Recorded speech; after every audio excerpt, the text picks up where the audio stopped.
अध्याय 9 क्वेस्ट का ऑफर। अगली सुबह कायरॉन ने मुझे केबिन 3 में स्थानांतरित कर दिया। अब मुझे किसी के साथ जगह साझा करने की जरूरत नहीं थी। मेरे पास अपने सभी सामानों जैसे मिनोटोर के सींग, अतिरिक्त कपड़ों के एक सेट और एक टॉयलेटरी बैग के लिए बहुत सी जगह थी। मैं अपनी खुद की डिनर टेबल पर बैठ सकता था, अपनी मर्जी से कुछ भी खा सकता था, जब चाहे तब सो सकता था और लोगों की बकवास सुनने से बच सकता था। लेकिन मेरी स्थिति दयनीय थी। अभी मैंने ये महसूस करना शुरू ही किया था कि मुझे स्वीकार कर लिया गया है। मैं महसूस करने लगा था कि केविन 11 के रूप में मेरे पास एक घर है और ये कि मैं एक सामान्य बच्चा हो सकता हूँ, या यूं कहें कि जितना सामान्य कोई हाफ ब्लड हो सकता है। तब मुझे अलग कर दिया गया, जैसे कि मुझे कोई दुर्लभ बीमारी हो। उस हेलहाउंड का मेरे सामने कोई भी जिक्र नहीं करता था, लेकिन मुझे एहसास था कि वे सभी पीठ पीछे यही बात कर रहे हैं। उस हमले ने सभी को भयभीत कर दिया था। इसके दो संदेश प्राप्त हुए थे। एक कि मैं समुद्र देवता का पुत्र था, और दूसरा कि मॉन्स्टर्स मेरी जान लेने से बाज नहीं आएंगे। वे ऐसे कैंप पर भी आक्रमण कर सकते हैं जिसे उनसे सुरक्षित माना जाता रहा है। अन्य कैंपर्स यथासंभव मुझसे दूर रहते थे। जंगल में एरीज के लोगों के साथ मैंने जो किया, उसके बाद केविन 11 मेरे साथ तलवारबाजी की क्लास में आने को लेकर बेहद असहज था। इसलिए ल्यूक के साथ मेरे सबक अब बस एक दूसरे के साथ मुकाबले तक ही सीमित हो गए थे। वह मुझसे कुछ ज्यादा ही मेहनत कराने लगे थे, और इस प्रक्रिया में मुझे घायल करने से भी नहीं चूकते थे।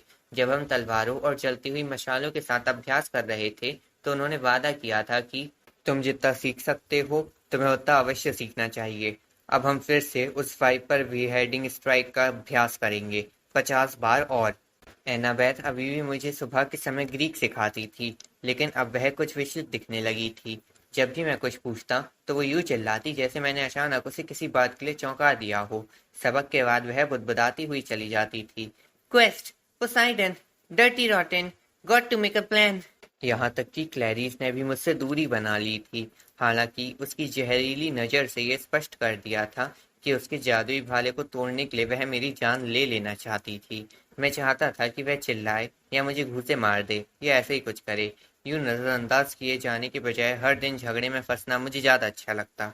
मुझे पता था कि कैंप में किसी की मुझसे नाराजगी थी, क्योंकि एक रात मैं अपने कैबिन में लौटा तो डोरवे पर मनुष्यों का एक न्यूज़पेपर पड़ा था। न्यूयॉर्क डेली न्यूज़ की एक प्रति, जिसका मेट्रो पेज फैला हुआ था। वह लेख पढ़ने में मुझे लगभग 1 घंटे का समय लगा, क्योंकि मैं जितना अधिक गुस्सा होता गया, उसे समझना उतना ही अधिक दुरूह होता गया। Boy and mother still missing after car accident by Eileen Smith. Sally Jackson और उसके बेटे पर्सी के रहस्यमय ढंग से लापता होने के 1 हफ्ते बाद भी कुछ पता नहीं चला। बुरी तरह से जली हुई कैमेरो कार पिछले शनिवार को नॉर्थ लॉन्ग आइलैंड रोड पर पाई गई थी, जिसकी छत उड़ी हुई थी और फ्रंट एक्सल टूटा हुआ था। कार में विस्फोट होने से पहले ये पलट गई और कई 100 फीट तक दूर फिसलती रही। माँ और बेटा वीकेंड की छुट्टियों के लिए मॉन्टेग गए थे, लेकिन रहस्यमय परिस्थितियों में वहां से जल्दबाजी में निकले थे। कार में और मलबे के पास खून के कुछ निशान पाए गए हैं, लेकिन लापता हुए जैक्सन परिवार के लोगों का और कोई साक्ष्य नहीं मिला। इस क्षेत्र के निवासियों ने दुर्घटना के समय कुछ भी असामान्य नहीं देखा। मिस जैक्सन के पति गैब उग्लियानो का दावा है कि उनका सौतेला बेटा पर्सी जैक्सन बहुत बिगड़ा लड़का है। उसे कई बोर्डिंग स्कूल से बाहर निकाल दिया गया था और अतीत में उसमें हिंसक प्रवृत्ति देखी गई है। पुलिस ने ऐसा नहीं कहा कि मां के लापता होने में बेटे पर्सी का कोई हाथ है, लेकिन उन्होंने किसी साजिश की संभावना से इनकार नहीं किया है। नीचे सैली जैक्सन और पर्सी की ताजा तस्वीरें दी गई हैं। पुलिस का आग्रह है कि इस बारे में किसी भी सूचना के लिए निम्नलिखित टोल फ्री नंबर पर कॉल करें। फोन नंबर एक काले निशान से घेरा गया था। मैंने न्यूज़पेपर को लपेटा और उसे दूर फेंक दिया, फिर अपने खाली कैबिन के बीच में रखे बेड पर लेट गया। लाइट्स आउट, मैंने दयनीय स्वर में खुद से ही कहा। उस रात मैंने अपने जीवन का सबसे बुरा स्वप्न देखा। मैं तूफान के बीच समुद्र तट पर दौड़ रहा था। इस बार मेरे पीछे एक शहर था। ये न्यूयॉर्क नहीं था। इसका फैलाव अलग था। इमारतें दूर दूर तक फैली हुई थी। दूरी पर ताड़ के पेड़ और छोटी पहाड़ियां दिख रही थी। लहरों के बीच करीब 100 यार्ड की दूरी पर दो आदमी लड़ रहे थे। वे टीवी के पहलवानों जैसे दिख रहे थे, मजबूत, दाढ़ी और लंबे बालों वाले। दोनों ने ग्रीक ट्यूनिक्स पहन रखे थे। एक ने नीले रंग की और दूसरे ने हरे रंग की। वे एक दूसरे को पकड़ रहे थे, दांव पेच आजमा रहे थे, एक दूसरे पर लात व सिर से वार कर रहे थे, और हर बार जब उनका आपसी संपर्क होता था, तब बिजली चमकती थी, आकाश में अंधेरा हो जाता था और हवा तेज हो जाती थी। मुझे उन्हें रोकना था, पता नहीं क्यों, लेकिन जितना मैंने आगे बढ़ने की कोशिश की, हवा उतनी ही तेज होती रही और मुझे पीछे धकेलती रही, जब तक कि मैं एक ही जगह दौड़ने नहीं लगा और मेरी एड़ियां बिना बात रेत में खुदाई नहीं करने लगी। तूफान की गर्जन के साथ मैं नीले कपड़ों वाले व्यक्ति को हरे कपड़ों वाले व्यक्ति पर चिल्लाते हुए सुन सकता था। इसे वापस करो, इसे वापस करो, जैसे किंडरगार्टन के बच्चे किसी खिलौने के लिए झगड़ रहे हो। लहरें और बड़ी हो गई थी, वे समुद्र तट से टकरा रही थी और मुझ पर नमक छिड़क रही थी। मैं चिल्लाया, बंद करो झगड़ा। धरती हिली, धरती के नीचे कहीं से अट्टहास सुनाई पड़ा। ये आवाज इतनी भारी और शैतानी थी, इसने मेरे खून को जैसे जमा दिया। नीचे आओ छोटे हीरो, आवाज गूंजी। नीचे आओ। मेरे पैरों के नीचे की जमीन दरक गई, जिससे सीधे पृथ्वी के केंद्र तक एक दरार खुल गई। मेरे पैर फिसले और अंधेरे ने मुझे निगल लिया। मैं नींद से जाग गया। यकीनन मैं गिर रहा था। मैं अभी भी कैबिन 3 में अपने बिस्तर पर था। मेरे शरीर ने मुझे बताया कि सुबह हो गई थी, लेकिन बाहर अभी अंधेरा था और पहाड़ियों पर गर्जना हो रही थी। तूफान आने वाला था। मैंने महज स्वप्न नहीं देखा था। तभी दरवाजे पर खड़खड़ाहट की आवाज आई। एक खुर दहलीज पर दस्तक दे रहा था। आ जाओ। ग्रोवर लुढ़कते हुए अंदर आया। वह चिंतित दिख रहा था। मिस्टर डी तुमसे मिलना चाहते हैं। क्यों? वह चाहते हैं, मेरा मतलब है कि बेहतर होगा कि वही तुम्हें बताएं। घबराया हुआ सा मैं तुरंत तैयार हुआ और उसके पीछे चल पड़ा। मुझे पता था कि मैं किसी बड़ी मुसीबत में पड़ा था। कई दिनों से मैं बिग हाउस से बुलाए जाने की उम्मीद कर रहा था। अब जब मुझे पोसाइडन का पुत्र घोषित कर दिया गया था, जो बिग 3 देवताओं में से एक थे और जिनकी संतानें नहीं होनी चाहिए, इसलिए मैं एक गलती हूँ और मेरा जीवित रहना अपराध है। अन्य देवता शायद मुझे दंडित करने के लिए सर्वोत्तम तरीके पर बहस कर रहे थे और अब मिस्टर डी अपना निर्णय सुनाने के लिए तैयार थे। लॉन्ग आइलैंड के ऊपर आकाश ऐसा लग रहा था जैसे स्याही का सूप उबाला जा रहा हो। बारिश का एक धुंधला पर्दा उतरता आ रहा था। मैंने ग्रोवर से पूछा कि क्या हमें छाते की जरूरत है। नहीं, उसने जवाब दिया। यहाँ तब तक बारिश नहीं होती जब तक हम नहीं चाहते। मैंने तूफान की ओर इशारा किया। फिर वह क्या है? उसने बेचैनी से आसमान की तरफ देखा। ये गुजर जाएगा, खराब मौसम हमेशा गुजर जाता है। मुझे एहसास हुआ कि वह सही कह रहा था। इस सप्ताह जब से मैं यहाँ था, कभी भी बादल नहीं छाए थे। जिन बादलों को मैंने देखा भी था, वे घाटी के किनारों की ओर चले गए थे। लेकिन ये तूफान बहुत बड़ा दिख रहा था। वॉलीबॉल पिट में अपोलो कैबिन के बच्चे सेटरों के साथ सुबह का खेल खेल रहे थे। डायोनिसस के जुड़वा बच्चे स्ट्रॉबेरी के खेतों में घूम रहे थे और पौधे उगा रहे थे। हर कोई अपने सामान्य कार्यकलाप में व्यस्त था, लेकिन सभी लोग तनाव में दिख रहे थे। उनकी नज़र तूफान पर बनी हुई थी। ग्रोवर और मैं बिग हाउस के सामने वाले बरामदे तक पहुंच गए थे। डायनोसिस अपने टाइगर छाप हवाईयन शर्ट में डाइट कोक लिए ताश के टेबल पर बैठे थे, ठीक वैसे ही जैसे मैंने अपने पहले दिन उन्हें देखा था। कायरॉन मेज के दूसरी ओर अपनी नकली व्हीलचेयर में बैठे हुए थे। वे लोग अदृश्य विरोधियों के खिलाफ ताश खेल रहे थे। कार्ड के 2 सेट हवा में मंडरा रहे थे। वेल वेल, हमारा छोटा सेलिब्रिटी आ गया। मिस्टर डी ने नजर ऊपर उठाए बिना ही जैसे व्यंग से कहा। मैं वहीं खड़ा रहा। करीब आओ, मिस्टर डी ने आगे बुलाया। और मुझसे उम्मीद मत करना कि मैं तुम्हारा अभिवादन करूं, नश्वर प्राणी। वह भी बस इसलिए कि वह दड़ियल बूढ़ा तुम्हारा पिता है। बादलों के बीच कहीं बिजली कड़की। गर्जन ने घर की खिड़कियां हिला दी। ब्लाह ब्लाह ब्लाह, डायोनिसस बोलते रहे। कायरॉन ताश की गड्डी में दिखावटी रुचि बनाए रखे। ग्रोवर रेलिंग के सहारे दुबका रहा। उसके खुर आगे पीछे खिसकते रहे। यदि मेरा बस चलता तो मैं तुम्हारी हर कोशिश को आग की लपटों में बदल देता। फिर हम राग को बुहार देते और बहुत से संकटों से पार पा जाते। लेकिन कायरॉन को लगता है कि ये इस वाहियात कैंप में मेरे मिशन, यानी तुम छोटे बिगड़ैल बच्चों को किसी आघात से सुरक्षित रखने के खिलाफ होगा। इस तरह जला देना भी आघात का ही एक स्वरूप है, मिस्टर डी। कायरॉन ने उन्हें टोका। बकवास, डायोनिसस ने कहा। लड़के को कुछ भी महसूस नहीं होगा। खैर, मैंने खुद को संयमित रखने का वचन दिया है। मैं सोच रहा हूँ कि तुम्हें एक डॉल्फिन में बदल दूं और तुम्हारे पिता के पास भेज दूं। मिस्टर डी, कायरॉन ने उन्हें चेताया। ओह, ठीक है, डायोनिसस ने नरमी दिखाई। एक और विकल्प है, लेकिन एक घातक रूप से मूर्खतापूर्ण है। डायोनिसस अपनी जगह से उठ खड़े हुए और अदृश्य खिलाड़ियों के कार्ड टेबल पर पड़े रहे। मैं आपातकालीन बैठक के लिए ओलंपस जा रहा हूँ। मेरे वापस लौटने पर अगर ये लड़का यहाँ मिला तो मैं इसे डॉल्फिन में बदल दूंगा, समझ गए? पर्सियस जैक्सन, यदि तुम थोड़े भी होशियार हो तो तुम्हें लगेगा कि डॉल्फिन बनना अच्छा विकल्प है, बजाय उस काम के जो कायरॉन तुमसे करवाना चाहते हैं। डायोनिसिस ने एक प्लेइंग कार्ड उठाया, उसे घुमाया और वह एक प्लास्टिक के आयत में बदल गया। एक क्रेडिट कार्ड नहीं, एक सिक्योरिटी पास। उन्होंने चुटकी बजाई। ऐसा लगा जैसे हवा उनके चारों ओर मुड़ गई है और उन्हें घेरे में ले लिया है। वह एक होलोग्राम में बदल गए, फिर हवा में, और फिर गायब हो गए। पीछे बस ताजा मसले अंगूरों की महक रह गई थी। कैरॉन मेरी ओर देखकर मुस्कुराए, लेकिन वह कुछ क्लांत और तनावग्रस्त दिख रहे थे। बैठो पर्सी, प्लीज। ग्रोवर, तुम भी।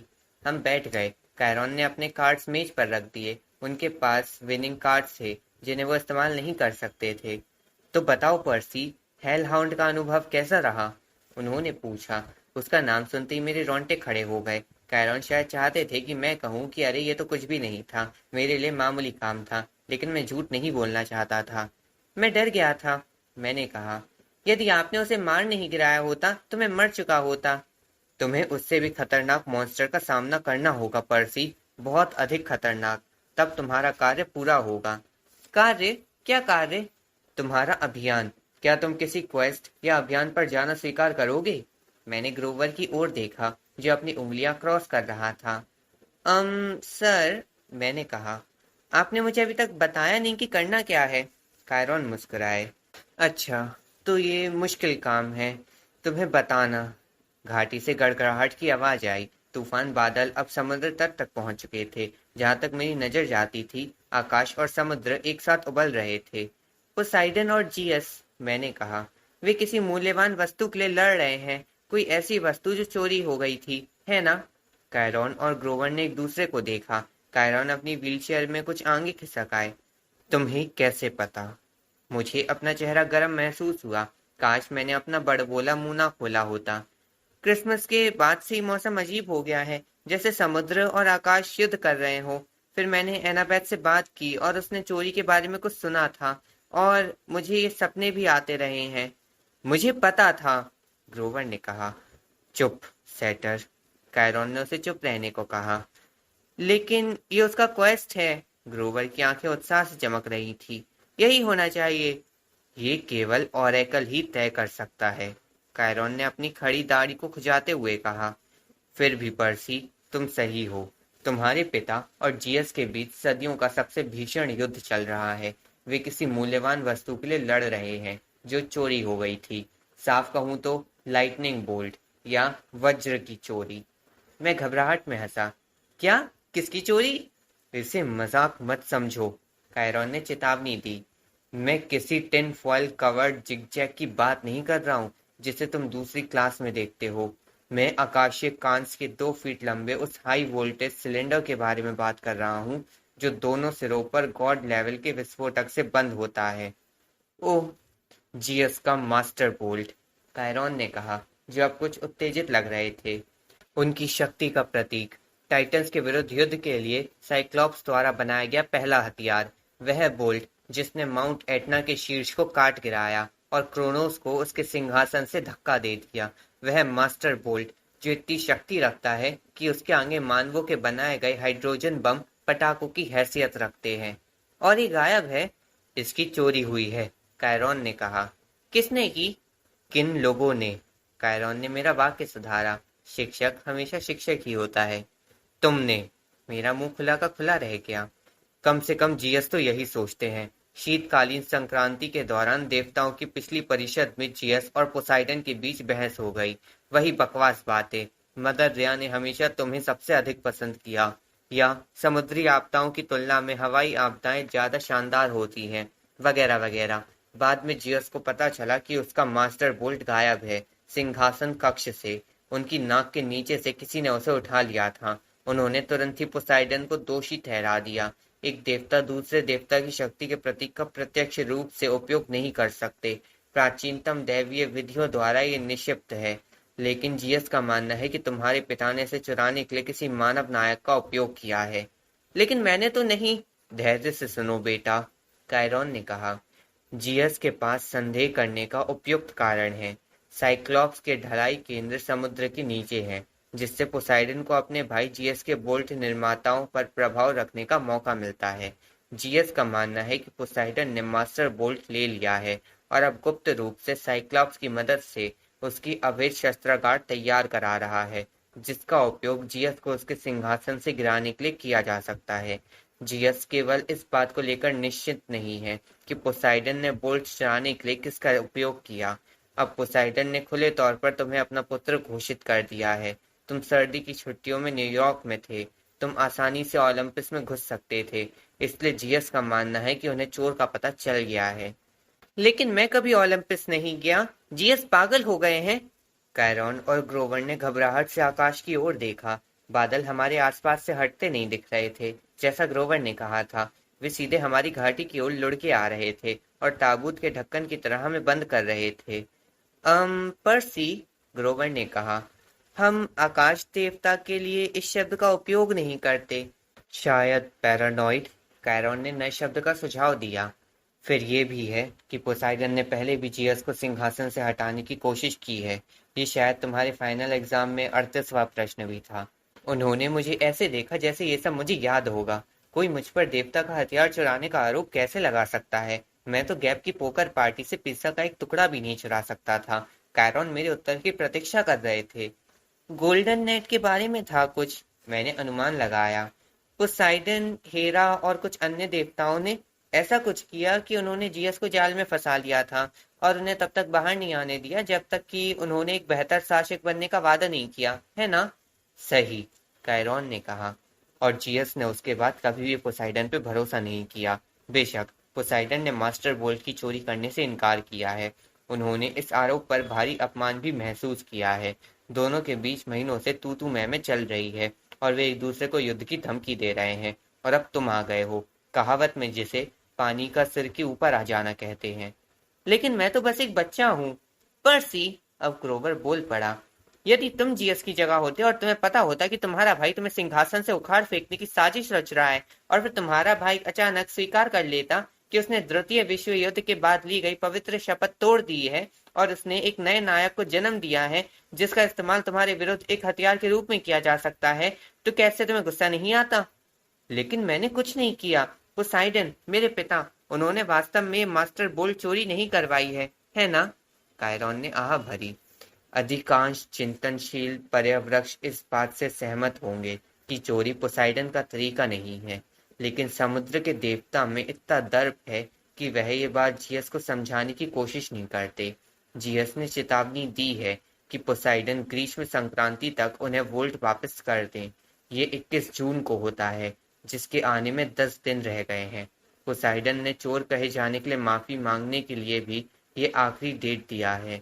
मुझे उम्मीद थी कि कूटनीति काम आ सकती है, कि हेरा या डिमीटर या हेस्तिया दोनों भाइयों को समझा सकेंगी, लेकिन तुम्हारे आगमन ने जियस के क्रोध को भड़का दिया है।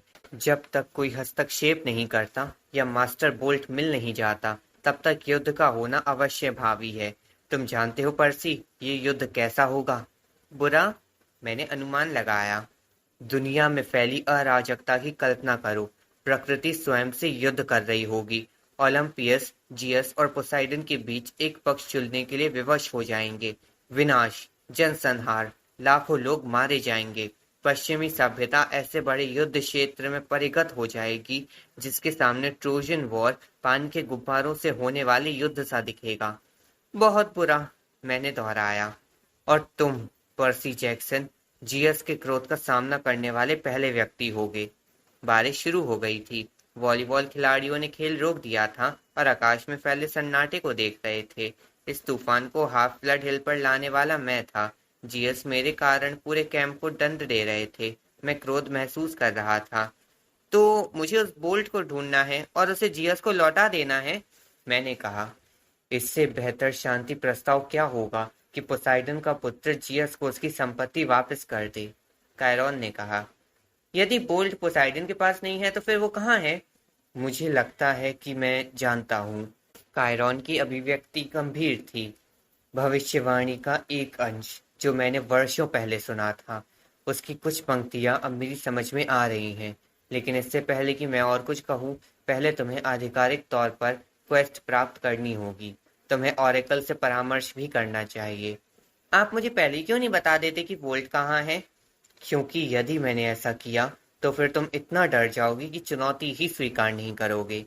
अच्छा कारण है। तो तुम सहमत हो? मैंने ग्रोवर की तरफ देखा, जिसने हौसला बढ़ाते हुए अपना सिर हिलाया। उसके लिए तो आसान ही था। जीएस तो मेरी जान लेना चाहते थे। ठीक है, मैंने कहा, ये डॉल्फिन में बदल दिए जाने से तो बेहतर ही है। तो फिर ये उपयुक्त समय है कि ओरेकल से परामर्श लो, कायरॉन ने कहा। ऊपर जाओ पर्सी, जब तुम वापस नीचे आओगे और तुम होश में रहे तो हम और बात करेंगे। 4 तल ऊपर सीढ़ियां एक हरे ट्रैपडोर के पास समाप्त हुई। मैंने डोरी खींची, दरवाजा नीचे झूल गया और एक लकड़ी की सीढ़ी खड़खड़ाती हुई उतर आई। ऊपर की गर्म हवा से फफूंदी और सड़ी लकड़ी जैसी गंध आ रही थी, और कुछ और भी गंध आ रही थी। मुझे जीव विज्ञान की कक्षा की एक गंध की याद आई, सरीसृप सांपों की गंध। मैंने अपनी सांस रोक ली और ऊपर चढ़ गया। ये अटारी ग्रीक हीरोज संबंधी कबाड़ से भरी हुई थी। आर्मर स्टैंड मकड़ी के जाल में ढका हुआ था।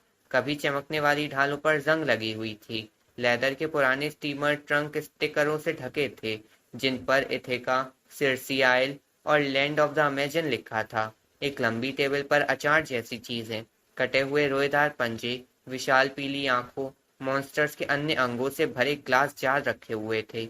दीवार पर टंगी धूल भरी ट्रॉफी एक विशाल सर्प के सिर जैसी लग रही थी, लेकिन उसके सींग थे, और शार्क के दांतों का एक पूरा सेट भी मौजूद था। उसके साथ लगी पट्टिका में लिखा था, hydra head number 1, Woodstock, New York, 1969। खिड़की के पास एक लकड़ी की तिपाई स्टूल पर रखा हुआ सबसे भीषण मोमेंटो मौजूद था। एक मम्मी, कपड़ों में लिपटे हुए मम्मी जैसा नहीं, बल्कि एक स्त्री शरीर जो पूरी तरह सूख कर सिकुड़ गया था। उसने एक टाई हाइड सनड्रेस, बहुत सारे मनकों के हार और लंबे काले बालों के ऊपर एक हैंडबैंड पहन रखा था। उसके कपाल पर चेहरे की त्वचा पतली और चमड़ी सी शुष्क थी, और उसकी आंखें बेजान सफेद दरारों सी थीं, जैसे कि असली सांपों को कंचे से बदल दिया गया हो, जैसे वह बहुत लंबे समय से मृत रही हो। उसे देखते ही मेरी पीठ में सिरहन हुई, और ये इससे पहले हुआ कि वह अपने स्टूल पर उठकर बैठ गई और अपना मुंह खोला। मम्मी के मुंह से एक हरा धुआं निकला, जो फर्श पर मोटे तंतुओं में कुंडली मार कर बैठ गई, और जो 20,000 सांपों की तरफ उफाड़ने लगी। ट्रैपडोर की ओर जाने के प्रयास में मैं लड़खड़ाया, लेकिन वह जोर से बंद हो गया। अपने सिर के अंदर मैंने एक आवाज सुनी, जो कानों में सरक रही थी और मेरे मस्तिष्क में कुंडली मार रही थी। मैं डेल्फी की आत्मा हूँ, फीब्स अपोलो की भविष्यवाणियों की वक्ता, शक्तिशाली पाइथन की संहार करता। आगे बढ़ो और प्रश्न पूछो। मैं कहना चाहता था, नो थैंक्स, रॉन्ग डोर। मैं तो बाथरूम ढूंढ रहा था, लेकिन मैंने थमकर एक गहरी सांस ली। मम्मी जीवित नहीं थी। वह किसी और चीज के लिए किसी तरह की विवत्स आधान या रिसेप्टिकल थी। एक शक्ति जो अब हरे धुएं के रूप में मेरे चारों ओर घूम रही थी, लेकिन उसकी उपस्थिति मेरी पैशाचिक अलजेब्रा टीचर मिसेस डॉडिस या मिनोटोर जैसी शैतानी महसूस नहीं हुई। ये उपस्थिति थ्री फेट्स की उपस्थिति सी महसूस हुई, जिन्हें मैंने हाईवे फूड स्टैंड के पास सूत बुनते हुए देखा था। पुरातन, शक्तिशाली।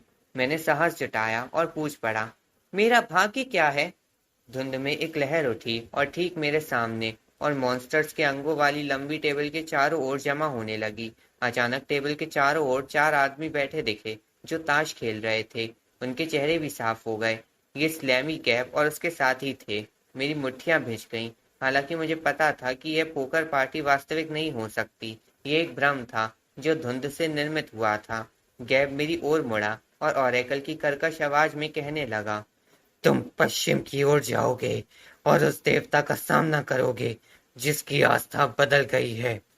दाईं ओर के उसके साथी ने ऊपर देखा और उसी स्वर में कहा, जो चोरी हो गया था उसे तुम ढूंढ लोगे और उसे सुरक्षित वापस लौटाने की व्यवस्था करोगे। बाईं ओर के आदमी ने 2 पोकर चिप्स फेंके, फिर कहा, तुम्हें वही धोखा देगा जो तुम्हें अपना साथी कहता है। अंत में हमारे बिल्डिंग सुपरवाइजर एडी ने सबसे खराब भविष्यवाणी की, और अंत में तुम उसे बचाने में विफल रहोगे जो तुम्हारे लिए सबसे ज्यादा कीमती है। वे आकृतियां धीरे धीरे विलीन होने लगी। मैं इतना दंग था कि पहले तो कुछ भी कह ही नहीं सका, लेकिन जैसे ही धुंध पीछे हटी, एक विशाल हरे सांप की तरह कुंडली जमाते हुए वापस मम्मी के मुंह में समाने लगी। मैं चीख पड़ा, क्या मतलब है इसका? कौन सा साथी? मैं क्या बचाने में विफल रहूंगा? धुंध वाले सांप की पूंछ मम्मी के मुंह में समा चुकी थी। मम्मी फिर दीवार की ओर झुक गई। उसका मुंह ऐसे जोर से बंद हो गया मानो 100 साल में खुला ही ना हो। अटारी फिर से शांत हो गई थी, परित्यक्त सी। मेमेंटो से भरे कमरे के अलावा वहां कुछ नहीं था। मुझे एहसास हुआ कि मैं यहाँ तब तक खड़ा रह सकता हूँ जब तक मेरे ऊपर भी मकड़ी के जाले ना लग जाएं, तथा मैं कुछ भी और नहीं सीखूंगा। और एकल के साथ मेरा संवाद समाप्त हो चुका था। सब ठीक? मेरे लौटते ही कायरॉन ने मुझसे पूछा। मैं ताश के टेबल पर एक कुर्सी में धंस गया। उसने कहा कि मैं चोरी हुई चीज को पुनः प्राप्त कर लूंगा।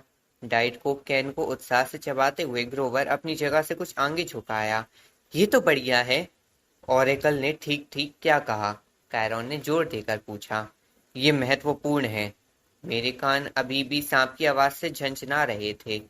उसने उसने कहा कि मैं पश्चिम की ओर जाऊंगा और एक ऐसे देवता का सामना करूंगा जो विश्वासघाती हो गया है। जो चोरी हो गया है उसे मैं ढूंढ लूंगा और उसे सुरक्षित लौटाऊंगा।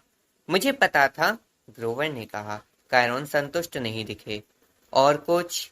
मैं उन्हें बताना नहीं चाहता था। कौन सा साथी मुझे धोखा देगा? मेरे पास इतने सारे साथी भी नहीं थे। और वह अंतिम वाक्य कि मैं उसे बचाने में विफल रहूंगा, जो मेरे लिए सबसे ज्यादा कीमती है। वह कैसा ओरेकल होगा जो किसी को क्वेस्ट पर भेजेगा और उसे बताएगा कि तू विफल रहेगा? मैं उन्हें ये कैसे बता सकता था? नहीं, मैंने कहा। बस इतना ही। उन्होंने मेरे चेहरे के भाव पढ़े। बहुत अच्छा पर्सी, लेकिन ये जान लो, ओरेकल के शब्दों के प्राय दोहरे अर्थ होते हैं। उन पर बहुत अधिक ध्यान मत दो। चीजें घटित होते हुए हमेशा धुंधली होती है। वह जानते थे कि मैं कुछ अशुभ बात छुपा रहा हूँ और वह मुझे बेहतर महसूस कराने की कोशिश कर रहे थे। ठीक है, विषय बदलने की उत्तेजना में मैंने कहा। तो मैं कहाँ जाऊं? पश्चिम में रहने वाले देवता कौन है? सोचो पर्सी, यदि जियस और पोसाइडन युद्ध में एक दूसरे को कमजोर करते हैं तो किसे लाभ होगा? कायरॉन ने कहा। कोई और जो सिंहासन संभालना चाहता है? मैंने अनुमान लगाया। हाँ, बिल्कुल। कोई है जो खेल खेल रहा है, जो युगों पहले दुनिया के विभाजित होने के बाद से खुश नहीं है, जो लाखों लोगों के जीवन के दम पर शक्तिशाली होना चाहता है। कोई है जो अपने भाइयों से इस बात के लिए घृणा करता है कि उन्होंने उसे और संतानें उत्पन्न न करने की शपथ लेने के लिए विवश किया। ऐसी शपथ जिसे अब दोनों ने ही तोड़ दी है। मैंने अपने सपनों के बारे में सोचा। वह शैतानी आवाज जो धरती के अंदर से आई थी। हेडीस! कायरॉन ने सहमति में सिर हिलाया। मृत्यु का देवता, ये उसी का काम लगता है। ग्रोवर के मुंह से एल्यूमिनियम का एक टुकड़ा बाहर आ गिरा। एक मिनट रुको, क्या वो? पर्सी के पीछे एक फ्यूरी आई थी। कायरॉन ने उसे याद दिलाया। उसने तब तक इस बच्चे पर नजर बनाए रखी जब तक कि इसकी पहचान के बारे में सुनिश्चित नहीं हो गई। फिर इसकी जान लेने की कोशिश की। फ्यूरीज केवल एक स्वामी यानी हेडीज के आदेश का पालन करती है। हाँ, लेकिन लेकिन हेडिस तो सभी नायकों से घृणा करते हैं, ग्रोवर ने विरोध किया। खास तौर से यदि उन्हें पता चल गया हो कि पर्सी पोसाइडन का पुत्र है। जंगल में हेल हाउंड आ गया था। कायरॉन ने अपनी बात जारी रखी। उन्हें केवल फील्ड ऑफ पनिशमेंट से ही बुलाया जा सकता है और इसे किसी ने कैंप में ही बुलाया होगा। हेडीज का यहाँ जरूर कोई जासूस होगा। उन्हें संदेह हुआ होगा कि पोसाइडन अपना नाम साफ रखने के लिए पर्सी का उपयोग करने की कोशिश करेंगे। हेडीज ये जरूर चाहेंगे कि नव उम्र हाफ ब्लड अपना क्वेस्ट शुरू करे, उससे पहले इसकी जान ले ली जाए। ग्रेट, मैं बुदबुदाया। तो दो प्रमुख देवता हैं जो मेरी जान लेना चाहते हैं। लेकिन एक क्वेस्ट, ग्रोवर ने थूक निगल ली। मेरा मतलब है कि मास्टर बोल्ट मेन शहर जैसी किसी जगह पर नहीं हो सकता क्या? साल के इस समय मेन शहर बहुत अच्छा भी होता है। हेडीस ने मास्टर बोल्ट को चुराने के लिए एक मिनियन को भेजा होगा, कायरॉन ने जोर देकर कहा। उन्होंने इसे अंडरवर्ल्ड में छिपा दिया होगा, क्योंकि वह अच्छी तरह से जानते थे कि जियस पोसाइडन को दोषी ठहराएंगे। मैं मृतकों के देवता के उद्देश्यों को पूरी तरह से समझने का दावा नहीं करता या नहीं जानता कि उन्होंने युद्ध शुरू करने के लिए इस समय को क्यों चुना, लेकिन एक बात निश्चित है, पर्सी को अंडरवर्ल्ड में जाना चाहिए, मास्टर बोल्ट को ढूंढना चाहिए और सत्य को उजागर करना चाहिए। मेरे पेट में एक अजीब सी आग जल उठी। सबसे अजीब बात यह थी कि ये भय नहीं था, ये प्रत्याशा थी, प्रतिशोध की इच्छा थी। हेडिस ने अब तक 3 बार मुझे मारने की कोशिश की थी, फ्यूरी के जरिए, मिनोटोर के जरिए और हेलहाउंड के जरिए। ये उनकी ही गलती थी कि मेरी माँ प्रकाश की एक चमक में गायब हो गई थी। अब वह मुझे और मेरे पिता को ऐसी चोरी के लिए फंसाने की कोशिश कर रहे थे जो हमने की ही नहीं थी। मैं उनसे मुकाबले के लिए तैयार था। इसके अलावा शायद मेरी माँ भी पाताल में हो। ओह, लेकिन मेरे दिमाग में किसी छोटे हिस्से में मुझे टोका, जो अब भी होश में था। तुम एक बच्चे हो, हेडीज देवता है। ग्रोवर कांप रहा था। उसने आलू की चिप्स की तरह ताश के पत्ते खाना शुरू कर दिया था। बेचारे को मेरे साथ एक अभियान या क्वेस्ट पूरी करने की जरूरत थी, ताकि वह अपना सर्चर्स लाइसेंस, चाहे वो जो कुछ भी होता हो, प्राप्त कर सके। लेकिन मैं उसे एक अभियान के लिए कैसे पूछ सकता था, विशेषकर जबकि ओरेकल ने कहा था कि मेरा असफल होना तय था। ये आत्महत्या थी। देखिए, यदि हम जानते हैं कि ये हेडिस का काम है, तो हम सीधे ये बात अन्य देवताओं को क्यों नहीं बता सकते? जियस या पोसाइडन स्वयं अंडरवर्ल्ड में जा सकते हैं और कुछ खून खराबा कर सकते हैं, मैंने कायरॉन से कहा। संदेह करना और वास्तव में जानना एक ही चीज नहीं है, कायरॉन ने जवाब दिया। इसके अलावा, यदि अन्य देवता हेडीज पर संदेह करते भी हैं, और मैं सोचता हूँ कि पोसाइडन करते हैं, वे वोल्ट को स्वयं फिर से प्राप्त नहीं कर सकते। बिना आमंत्रण के देवता एक दूसरे के क्षेत्र को पार नहीं कर सकते। ये एक प्राचीन नियम है। दूसरी ओर, नायकों के पास कुछ विशेष अधिकार होते हैं। वे कहीं भी जा सकते हैं, किसी को भी चुनौती दे सकते हैं, जब तक कि वे ऐसा करने के लिए पर्याप्त साहसी और पर्याप्त सबल हों। नायकों के कार्य के लिए कभी किसी देवता को उत्तरदायी नहीं ठहराया जा सकता। देखते नहीं कि देवता हमेशा मानवों के माध्यम से कार्य क्यों कराते हैं? आप कह रहे हैं कि मेरा उपयोग किया जा रहा है। मैं कह रहा हूँ कि ये कोई सहयोग नहीं है कि पोसाइडन ने अभी तुम पर अपना दावा किया है। ये एक अत्यंत जोखिमपूर्ण दांव है, लेकिन वह हताश है। उन्हें तुम्हारी जरूरत है। मेरे पिता को मेरी जरूरत है। भावनाएं मेरे अंदर ऐसे बहने लगी जैसे कलाइडोस्कोप में रंगीन कांच के टुकड़े घूमते हैं। मुझे नहीं पता था कि मैं नाराजगी महसूस करूं, या आभारी खुशी महसूस करूं, या क्रोधित। पोसाइडन ने 12 साल तक मेरी अनदेखी की थी। अब अचानक उन्हें मेरी जरूरत थी। मैंने कायरॉन की ओर देखा। आप हमेशा से जानते थे कि मैं पोसाइडन का पुत्र हूँ, है ना? मुझे भी संदेह था, जैसा मैंने कहा। मैंने भी ओरेकल से बात की है। मुझे समझ आ रहा था कि बहुत सी बातें हैं जो वह मुझे अपनी भविष्यवाणी के बारे में नहीं बता रहे थे, लेकिन मैंने निर्णय किया कि मैं अभी इस बारे में चिंता नहीं कर सकता। आखिरकार मैं भी तो बातें छिपा रहा था।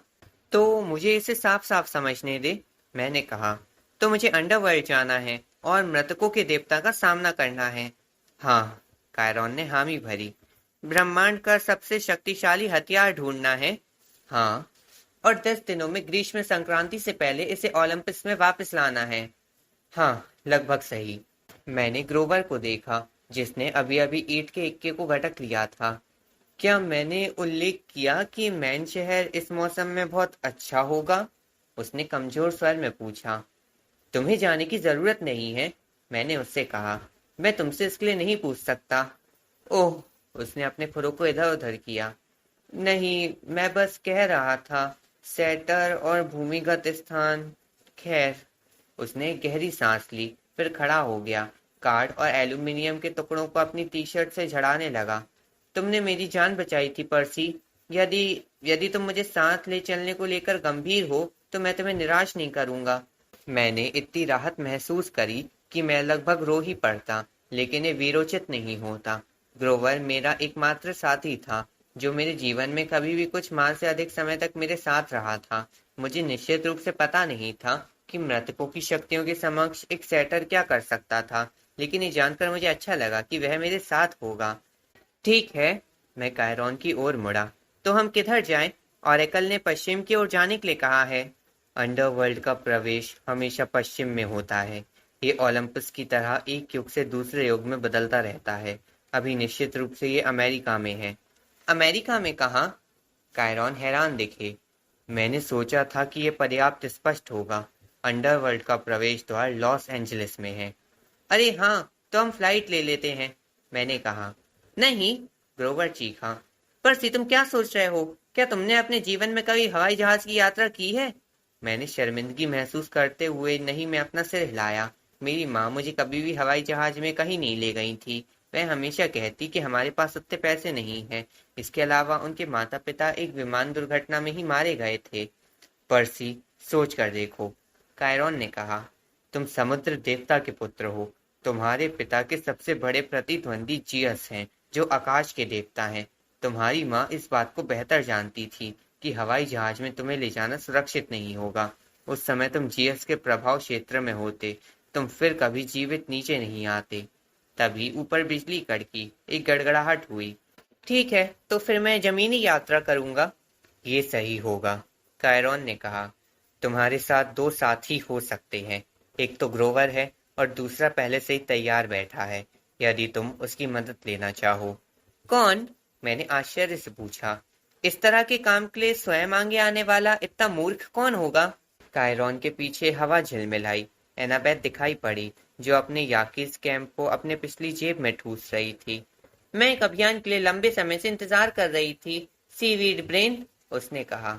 एथीना पोसाइडन के प्रशंसक नहीं है, लेकिन यदि तुम दुनिया बचाने जा रहे हो, तो मैं इसमें आने वाली व्यवधानों को रोक सकने में सबसे उपयुक्त व्यक्ति हूँ। यदि तुम स्वयं ऐसा दावा कर रही हो तो मैं मान रहा हूँ कि तुम्हारे पास कोई योजना भी होनी चाहिए, बुद्धिमान लड़की। उसके गाल रंगीन हो गए। तुम मेरी मदद चाहते हो या नहीं? सच तो ये था कि मैं चाहता था, बल्कि मुझे जो भी मदद मिले वह चाहता था। हमारी तिकड़ी, मैंने कहा, ये काम करेगा। बहुत बढ़िया, कायरॉन ने कहा। आज दोपहर हम तुम लोगों को मैनहट्टन में बस टर्मिनल तक ले जा सकते हैं। उसके बाद तुम्हें अपनी राह खुद बनानी है। बिजली चमकी। बारिश उस घास के मैदानों पर पड़ने लगी, जहाँ के बारे में माना जाता था कि वहाँ कभी बुरा मौसम नहीं आ सकता।